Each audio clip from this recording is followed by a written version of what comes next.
Hello, everybody, and welcome to the On the Pitch podcast with my guest, Alex Moraes. Alex, how you doing, man? Doing well. Thank you for having me. Yeah, glad we could do this. I know it's kind of like spur of the moment, like kind of random, just sent you a DM on Instagram. You were like blowing up my feed. I was seeing all of this stuff about Franklin County, and I was like, who is this guy? So I just had to get you on, man. So tell us a little about yourself. Where are you from? And then we'll talk about your playing career. Yes, I appreciate you reaching out and me being here. So, hello everybody. Hello on the pitch.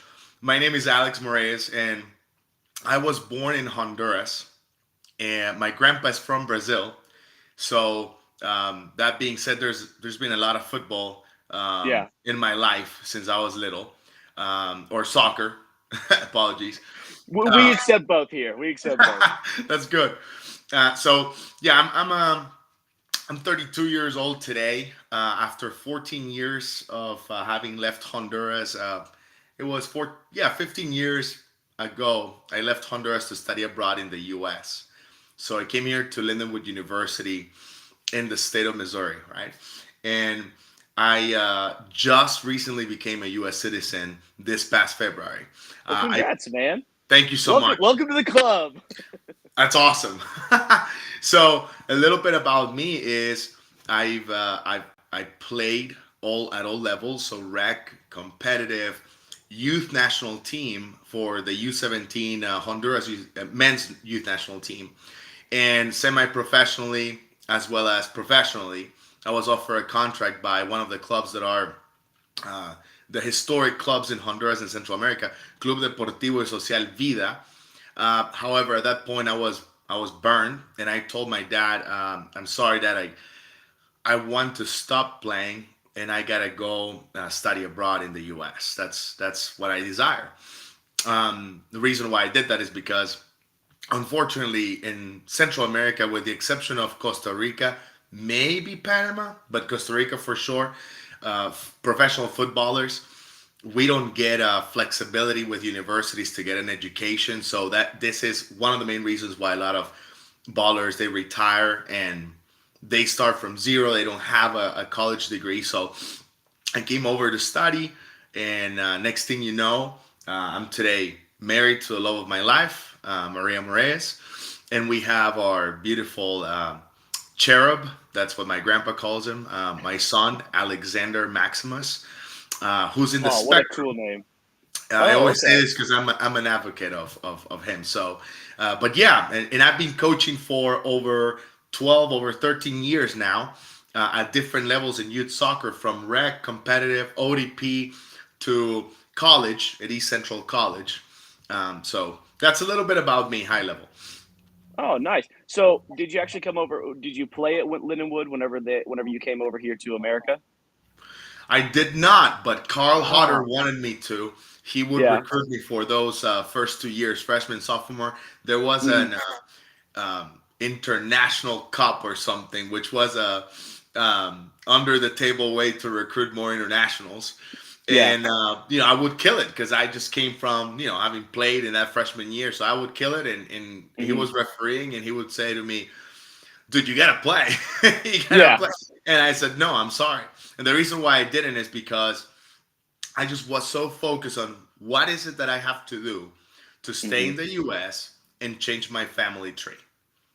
Okay. I love that. That's you were not thinking of it as thinking about yourself with you just wanted to prolong your career a little bit. You looked more as coming over to America as, I've got to do this. I've got to get a degree. I've got to grow my family tree. I got to bring, generational wealth to my family. I mean, that's amazing, man. I tip my hat to you for real because I know a lot of people they use it more as a me thing and not as a we. Whenever they come over here, they really want to, hey, how can I get into MLS or how can I get into whatever? Exactly. But you did it for your family, and that's huge, man. What was that? What was that like? Coming over from Honduras, was it like a huge culture shock to you? Did you miss home? Was it tough for your family? What was that like? That's an interesting question. And the reality is, I've experienced culture shock every now and then, particularly when I travel around the states. I know the East Coast pretty well. My favorite U.S. city has always been D.C., and so it's fun to go to Louisiana and hear that Southern English or American English Yeah, coming out. You drive by Mississippi, it's completely different. yeah. And then I just experienced for the first time California and the West Coast, San Diego, visiting one of my best buddies. He's Spaniard, but he moved that way, and so it's been um, it's been culture shocking as I get to know a little bit more of the different subcultures as I travel around the states. I know a lot of states by now. However, I was Americanized since an early age because, believe it or not, we have a thing called in private education in Honduras and Central America, Hmm. American style college prep schools in which we learn English and Spanish or whatever that home language is Yeah. since kindergarten all the way through your senior year of high school. So Wow. that's a great comparative advantage. You know, I experienced culture shock when everybody told me here we don't have those things. You know, Yeah. we study Yeah. also another language in high school or maybe in college, and I thought, well, why would you do that? You know, Uh-huh. and so I studied American history, American government, believe it or not, as well as watching, well, back then growing up, Hollywood movies and shows, and now it's like more influencers, and so I was Americanized, but you know, a long time ago. That's really cool. That I always wonder, like, how whenever, like, people do come over, like, when I played college soccer with them or anything like that, like, how do they know English so well? And then now it makes me think that they're learning the languages at a way younger age than we're doing here in America. Like, we Absolutely. don't start Spanish or French or some schools offer German depending on, like, the culture of the area, but they don't start it till high school. By that point, it's so tough to learn a language at that age unless you really, like, dig yourself into the culture, and we're so far behind. But then the kids come over from Europe, kids come over from Spain, Mexico, wherever, and some of them are bilingual, some of them are trilingual because they get Exactly. induced into it way easier and when they're younger. So Exactly. that's super cool. That's awesome. What was the name of the school that you said you went to again? Yeah, I graduated from Del Campo International School, and we had so many recruiters from, and I applied to this Uh colleges huh. by the way, Georgia Southern, Mount Union, I believe it is in Ohio, Uh huh. Rollins in Orlando, Lindenwood University, Yeah. Ole Miss. But Lindenwood ended up giving me the best financial opportunity. I have no college debt, so I'm grateful for Lindenwood as well as my parents, Hmm. because you know scholarships and then there's through our support. It's really tough not to have college debt these days. So Yeah. Oh, mhm, trust me, I know. I know. I've got a little bit of debt too, but I kind of chose the opposite route that you did. You went to school just to go to school. I went to go to school to play soccer, and it put me in a little bit of debt. So I'm still yeah, paying that off now. But in hindsight 2020, thinking about it, it was probably the best decision I made because now I'm coaching high school, coaching club. So I needed that college experience to really kind of prove my, you know, coaching ability to these younger kids, because if you don't like have some of that experience, sometimes they don't listen to you or respect you there. But if you're yeah, like, hey, I played college, I understand what you're going through, I know this is what you need to do, they listen to you a little bit more for sure. So obviously you said you live in here in St. Louis. Where are you at now? Because you're talking about Franklin County, which is we're going to talk about here in a little bit. Is that where absolutely. you're kind of stationed at, or are you living in St. Louis? Where really are you residing now? Yeah, these days I've been living out here in Franklin County for about 4 years. So it's been Hmm. actually a little bit over 4 years now. I live in Union, Franklin County. Okay, cool. It's the main county seat. Mhm.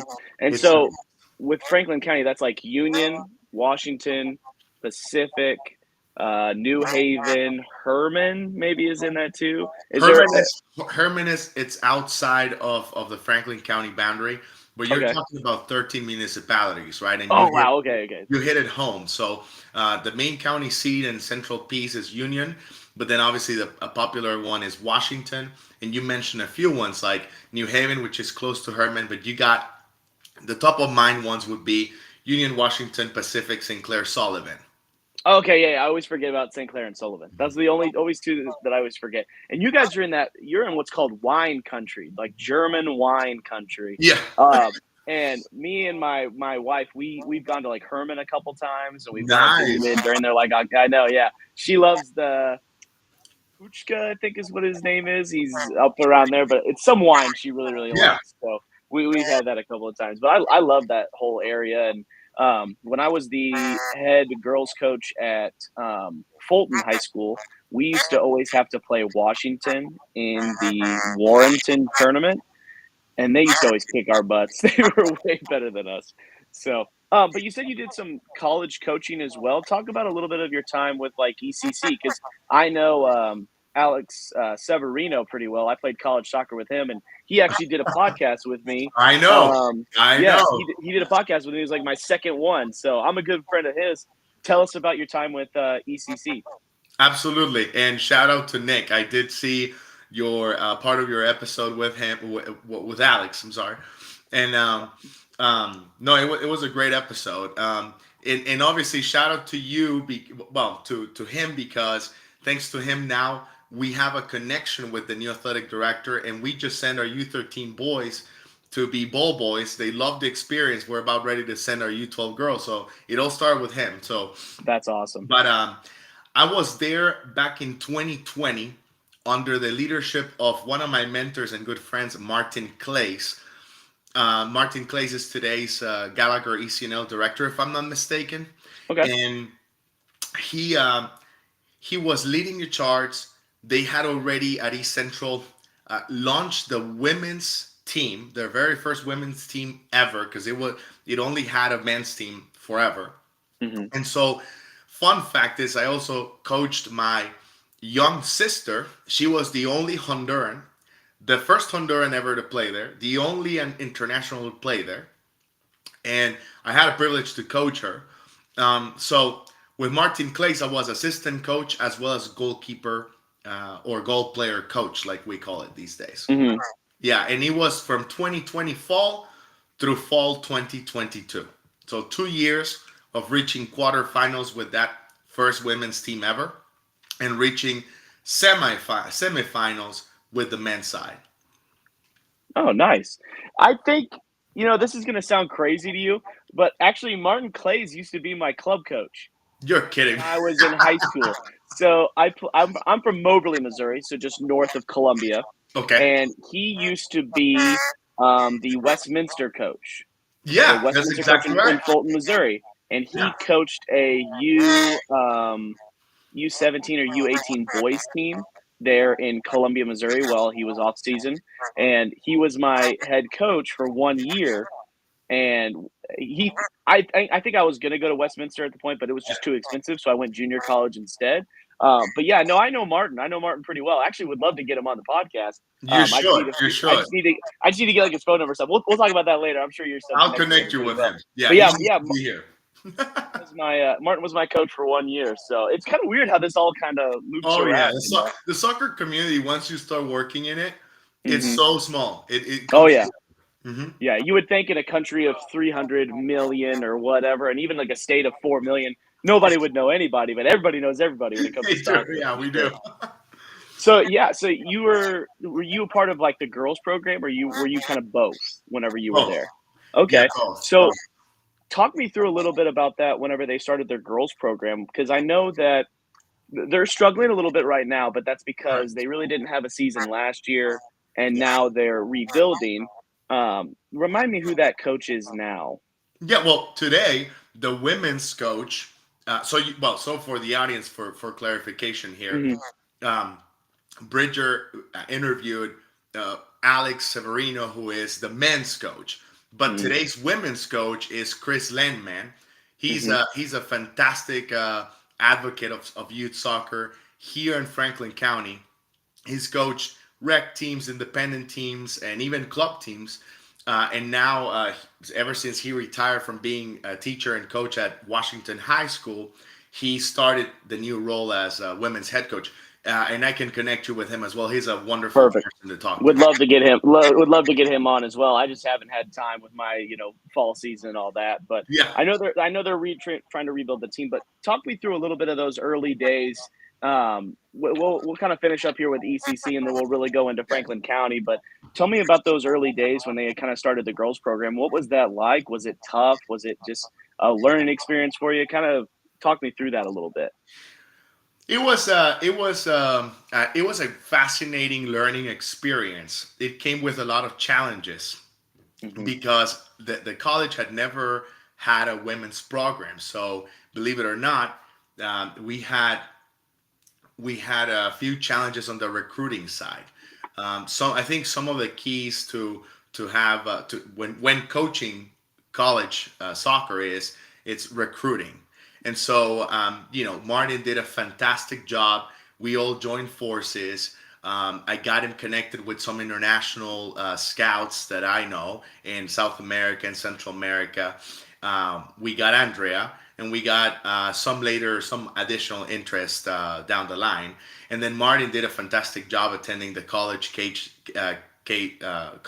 of the big four. The big two really clubs in the St. Louis area, which would be Hmm. um, Lefuse, Gallagher, and Yeah. so he recruited also girls from the local high school. So he did a fantastic job. We had enough players, and even though we were a first time program, for us to reach quarterfinals twice in a row, we didn't see it as a failure. It was quite a Hmm. successful experience, Oh yeah. and so. That's awesome. Mhm. Have you ever thought about trying to get back into the college game at all? Because that's not something I want to do. It's Yes, just, I don't really have the time for it now. But is that something you want to do maybe sometime in the future, back into the college game? absolutely. I think I'm all about giving back, and it's important for you to coach youth at different levels. Hmm. Um, I think my wife always tells me, I see you being in your 70s and retired and potentially coaching college. And, we Hmm. just joke about it. But yeah, I mean, I don't think I'll ever step away from coaching unless I truly can't do it no more. Right. Yeah. But I would love to go back for sure. Hmm. Yeah, that's what I tell my wife too. It's like I think I'll always coach forever. I don't know if I'll always teach forever, you know? So I definitely think that when I Sure. retire from teaching, I would want to get like go be an assistant coach at a college or something Yeah, like that, just to kind of have that retirement plan set up. So exactly. let's move on to the main thing that I brought you on. I really want you to talk about Franklin County Sports Club. Tell us a little bit about this because again, I had never heard about it until I saw you on Instagram. So kind of tell me about what Franklin County Sports Club is. Absolutely. Excuse me. So FCSC, Franklin County Sports Club. It's a club that is has a dual purpose. Our motto is one club, one goal. One club for Franklin County because there's always been that gap, and one goal, which is develop quality coaches to produce top-notch player talent. And I think that's part of the differentiator that we bring to the table. A lot of clubs for forever have said, hey, we develop players, and we develop quality players, and that's fine. But I don't think there are many clubs, that's awesome. I don't think there Yeah. are many clubs that say to you, hey, we develop coaches in order to produce quality talent. And so Mhm. that's where we stand. Coaching education is extremely important to us, particularly for me. I'm passionate about it. I'm acting DOC for the club because I got all my licenses with the Argentinian Federation. If the audience doesn't know anything about Argentina, which I highly doubt it, Yeah. it's the top two exporter of footballers in the world, and as in the number one exporter of coaches. There's an Argentinian coach Wow. absolutely everywhere. So I got my professional license there, and with US soccer, it's more of a slow process. I got my B license. So my Mhm. next goal is my A youth license. So, anyways, Yeah. that's a little bit more about what we do at Franklin County from a purpose perspective. Wow. That's awesome. I didn't know. I always knew. I mean, you could kind of always tell that, like, okay, there's a lot of Argentinians playing everywhere. I didn't know that they were the number two. Is the number one Brazil?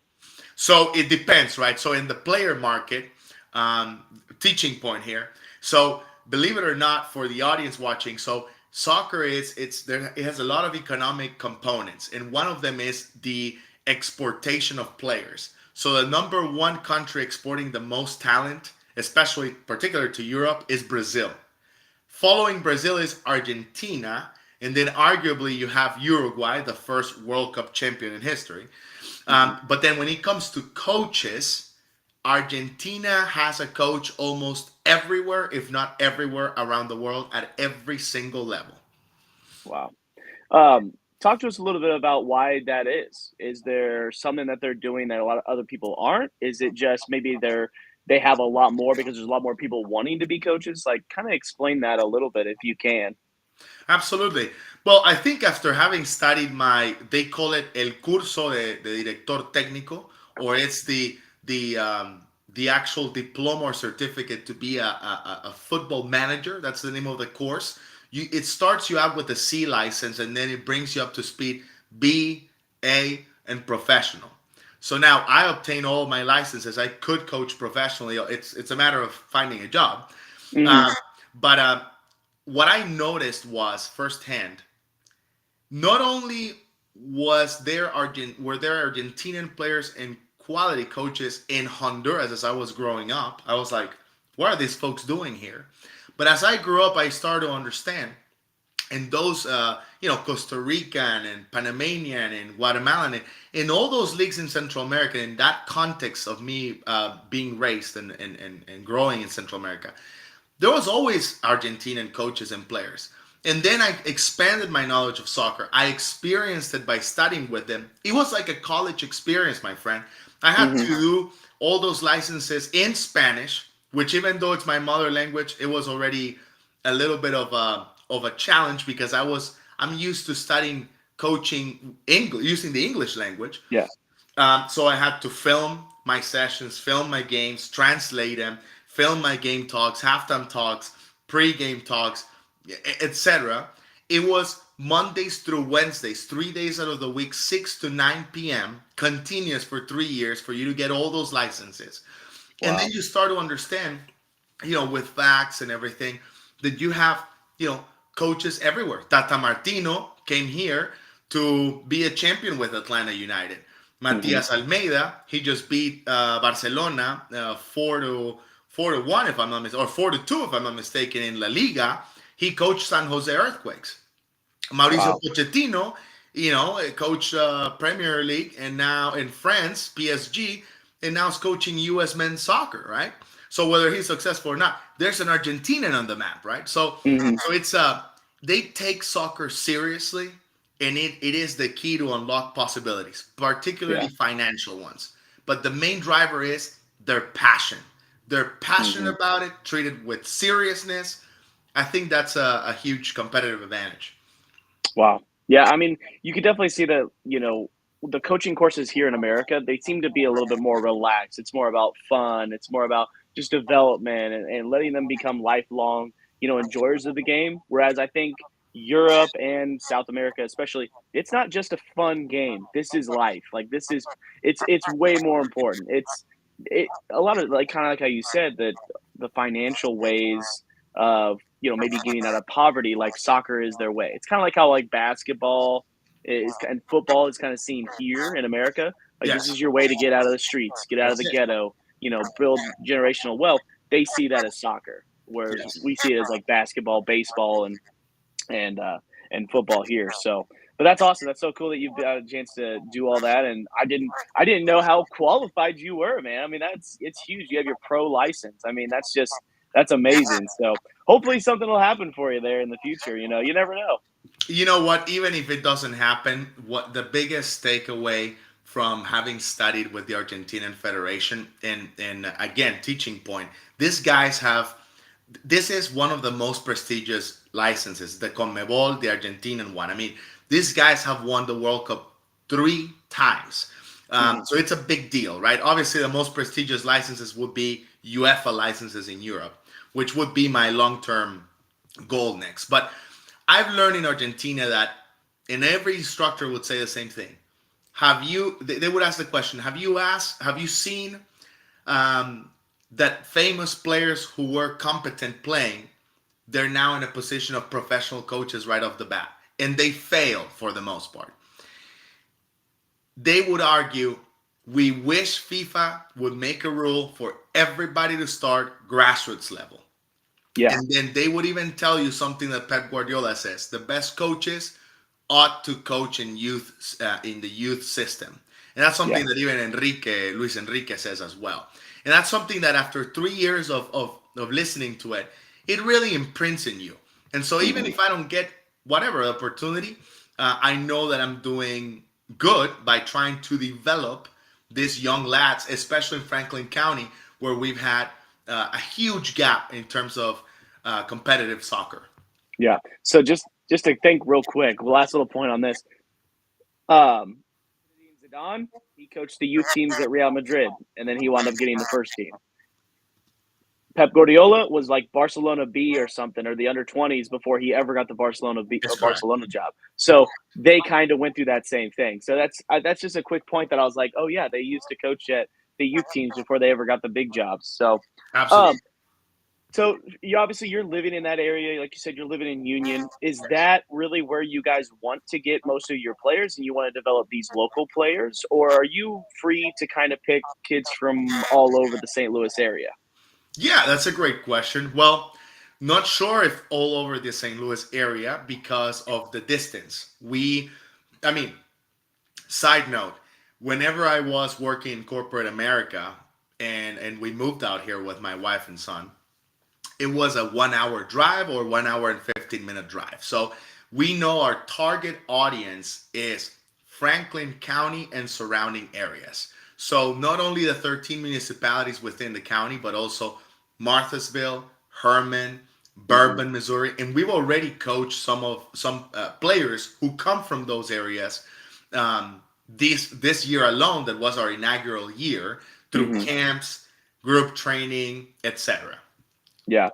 Okay. Yeah. That's. I was just kind of thinking the same thing because I know whenever I was talking to Alex, he could have gone to like a different school. He was kind of in this area, but he still played club in St. Correct. Louis. But I know I think he went to Borgia, St. Francis Borgia. Yes. So I know that. So are you pretty tied in with a lot of the high school and coaches as well to kind of get some of those high school age boys and girls to play for you guys instead of maybe having to have them go do all that travel?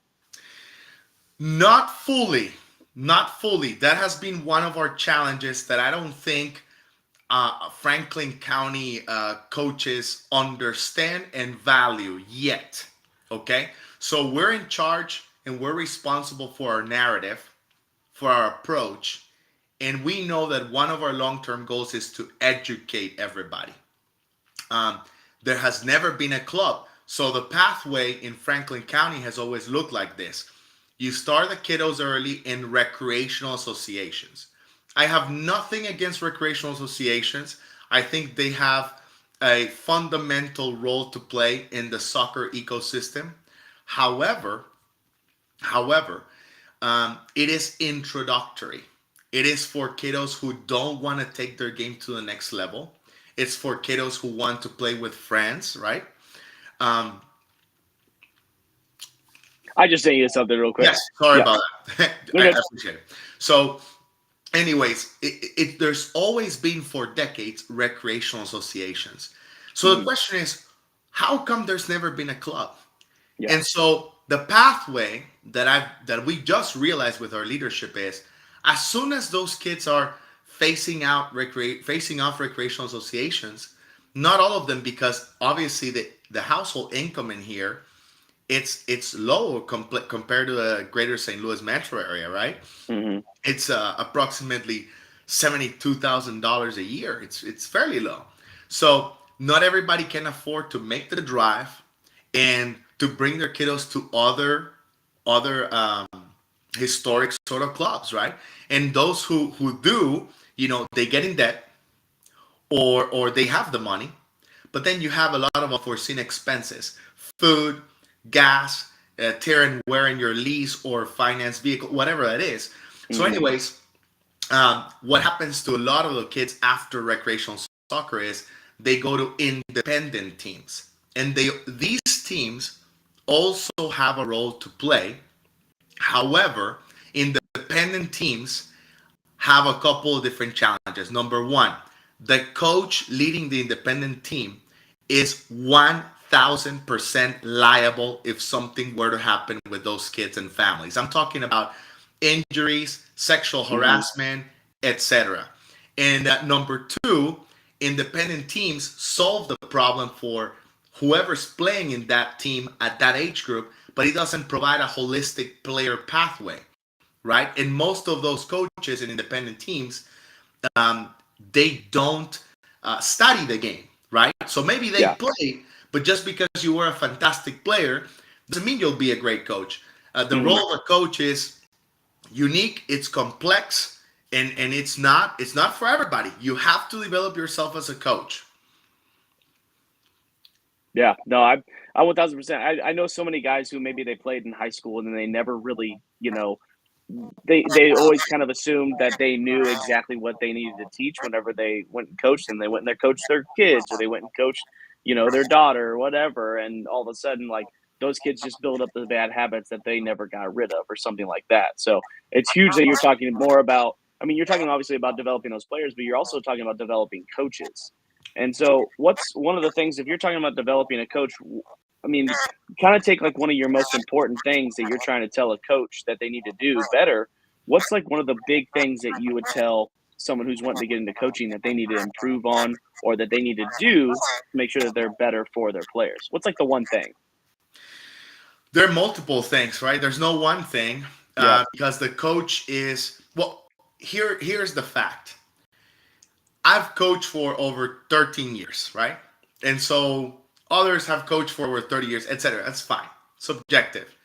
But what I'm saying is, I've been in this for so long now that I've coached kids who come from having no parents, being raised by grandparents instead of actual mom and dad, a torn family, actual whole nuclear household, um, sons and daughters of gangs. I mean, you gotta prepare yourself.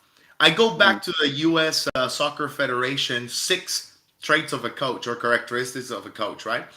You gotta lead yourself.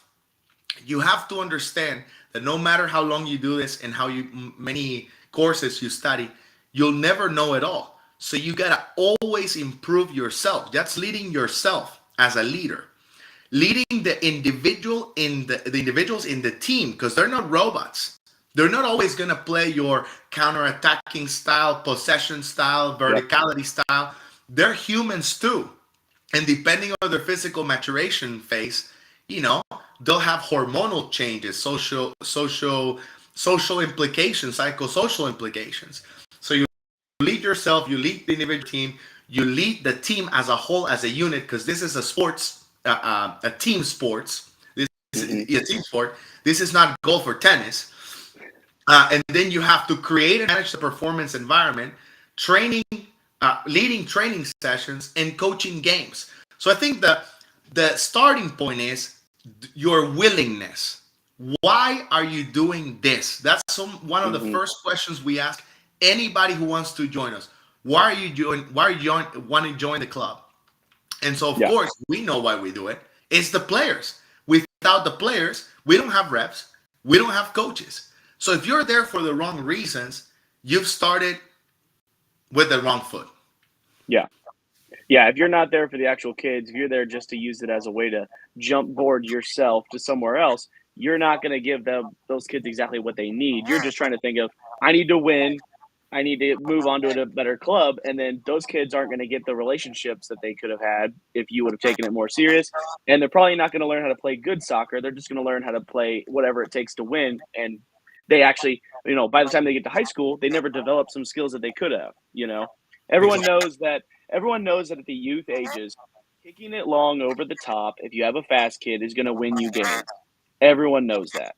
But what happens when those defenders and those midfielders who never get the ball, never worked on technical work, get to high school? well, they don't really succeed that much, right? That's So, exactly. do you kind of have a specific style that you train all the way from your U9s, I think is what you said your youth goes, U9 to U19 or U18? Is it the same style all the way through, or do you kind of let the coaches choose depending on their team? So there's an element of freedom in our club in terms of coaches um, implementing their coaching philosophy. Everybody should work. If you're coaching, you should think of what is your coaching philosophy. Everybody as a coach has, I mean, I would hope they do, have the perfect video of how your team plays in possession, out of possession, set pieces, transitions, etc. So we do have a perfect video for the club. So we developed a club model, right?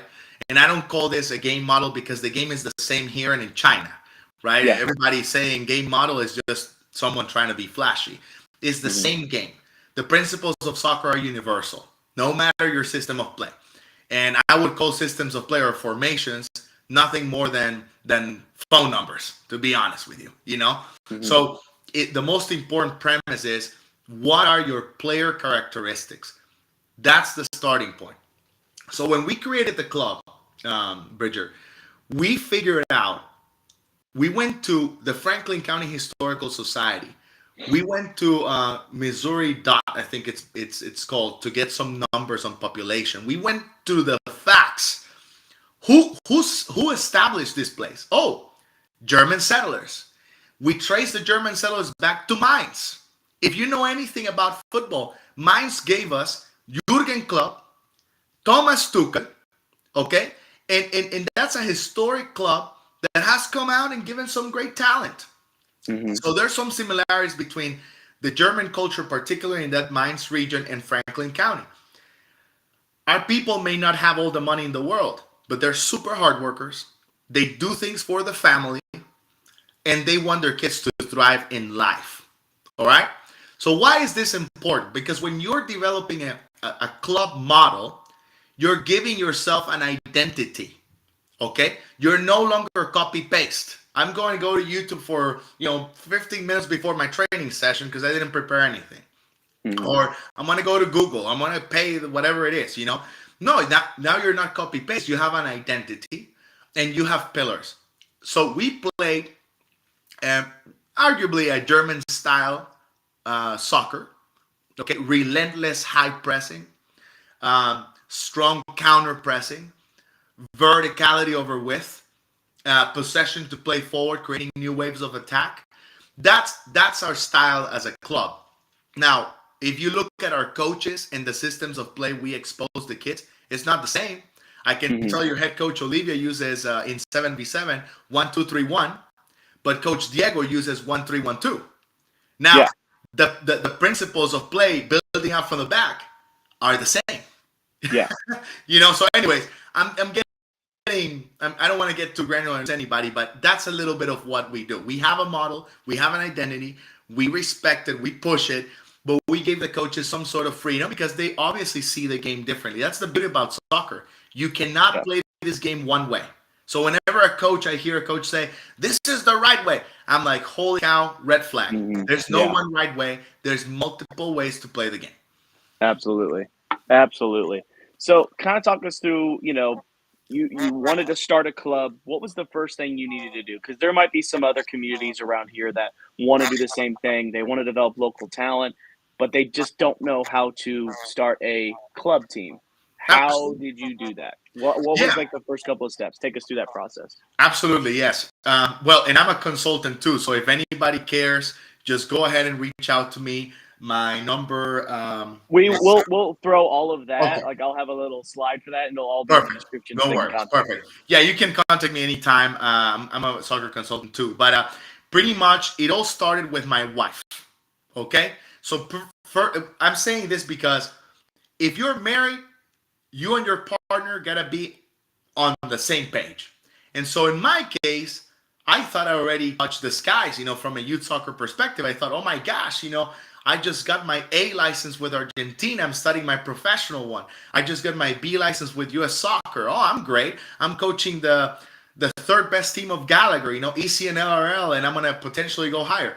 My wife said to me, what's the point of those stupid licenses if you're not doing anything for the kids in Franklin County? I thought, okay, well, maybe God's speaking something to me here. And so it was the motivator. I bought in and I thought, okay, I'm going to do this. I'm going to do this seriously as I've done things that I'm passionate about. I also happen to have 15 years of corporate America experience as manager and director, working on strategies, planning, and tactics. I mean, with vice presidents, etc. So I have that business component that a lot of folks don't. So what I did was I created my business strategy because this is a business. Whether it's a nonprofit or not, the only difference is a nonprofit has a taxation code. That's it. But it's a business. So you create your business strategy so you have a purpose, you have a vision and direction of where you're going, you have goals, you study, you make a market research on who are your competitors, what are your maybe a SOAR analysis, no longer SWOT, but SOAR analysis, strengths, opportunities, aspirations, risks. Once you have a strategy that's vetted out, you go ahead and create your marketing strategy. Well, I'm a marketer by trade, so I know about marketing strategy. I was a marketing manager for all the global franchises at Enterprise Mobility. If you rented a car with Enterprise, you know what I'm talking about.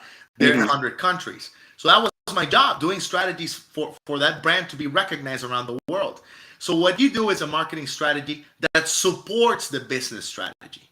Okay? Marketing is not going to make the sale, but it's surely going to help you create a strategy that's going to promote awareness, consideration, or it's going to be a low funnel marketing strategy providing or increasing preference and loyalty, right? So in our case, this brand is not known.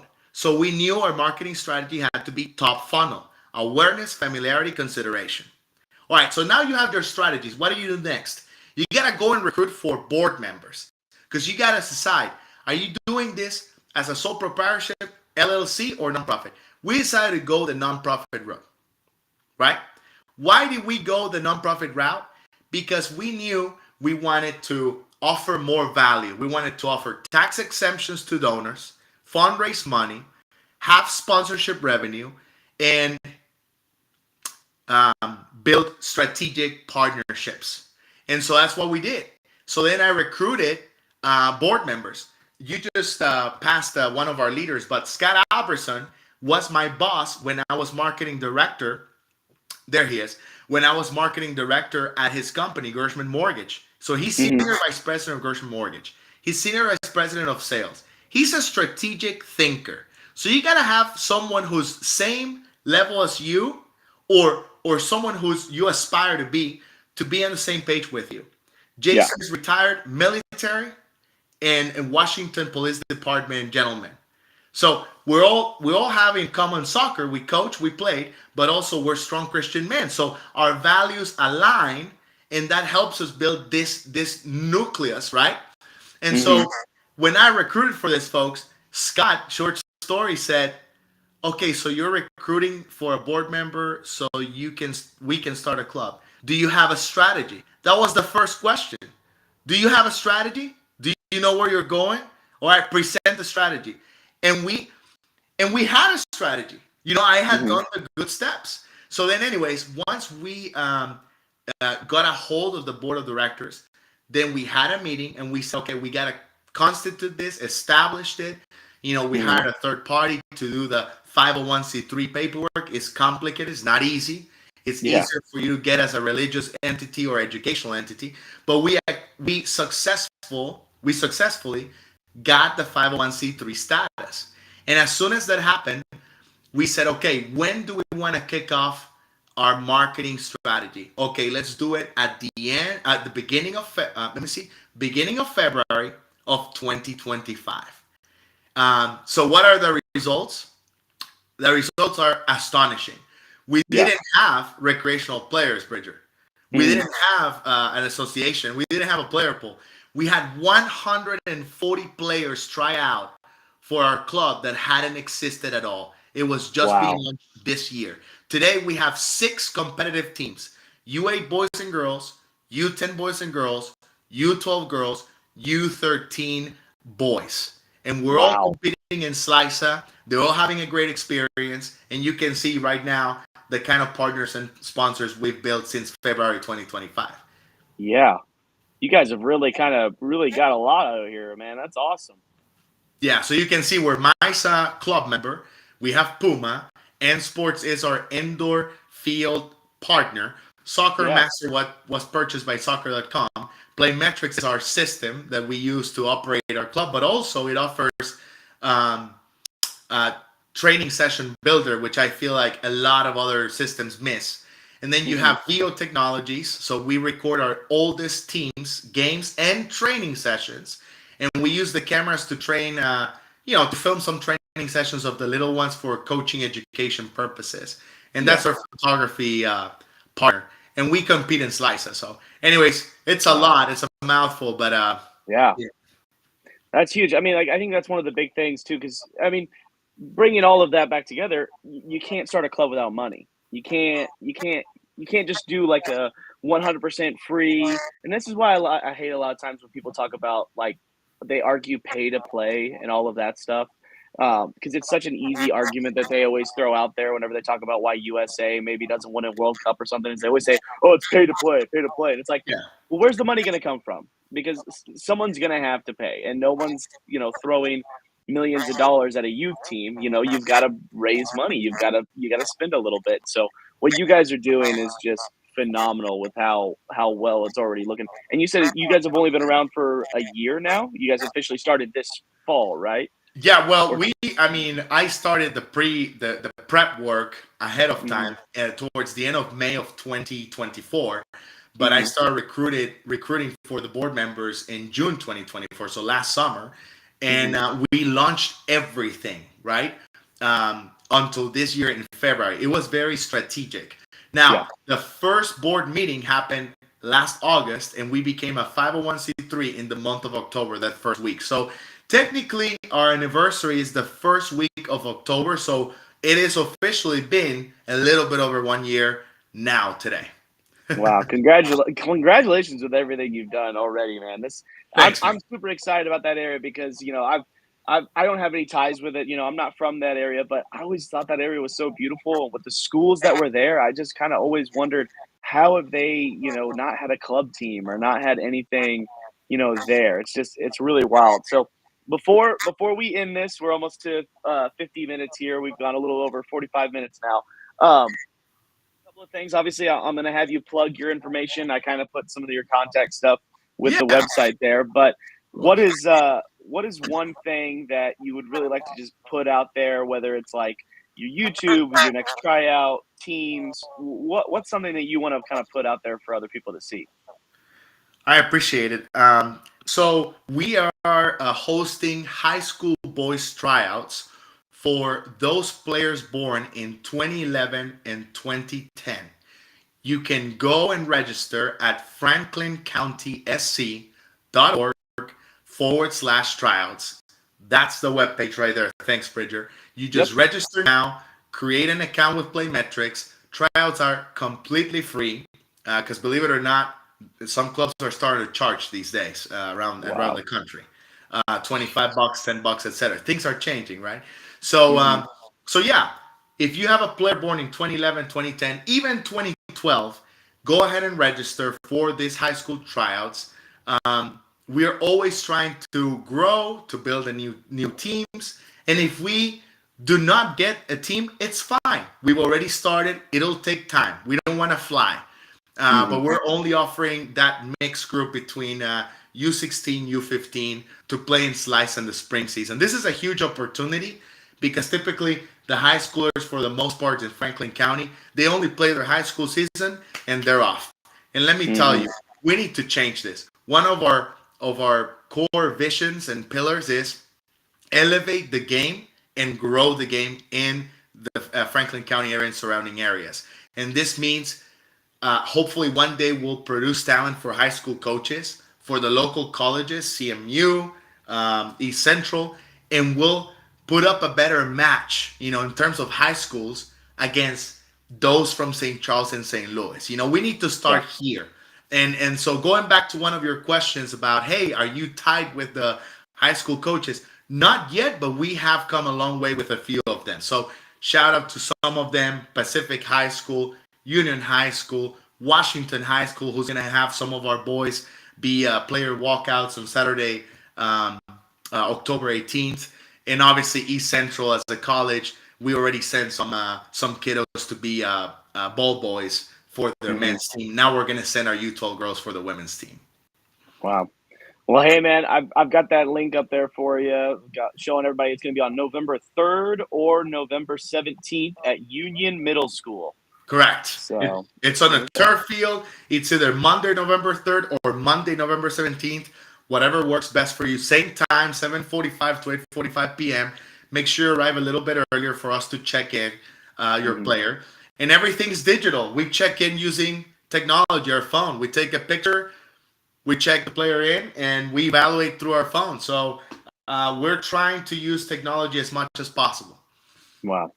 Well, hey, Alex, this has been awesome, man. Thank you so much for getting up early on a Sunday and doing this with me. So I'm going to go ahead and end the stream here, but I want you to stay on. Don't leave yet, but No I'll end problem. the stream on YouTube. So thank you, everybody who stayed and watched. I think we've had like 3 or 4 viewers the entire time. So great viewership there for that one. So, but this will be on Spotify as well. So I'll upload it tomorrow sometime, but I'll go ahead and end the stream. So, but stay on.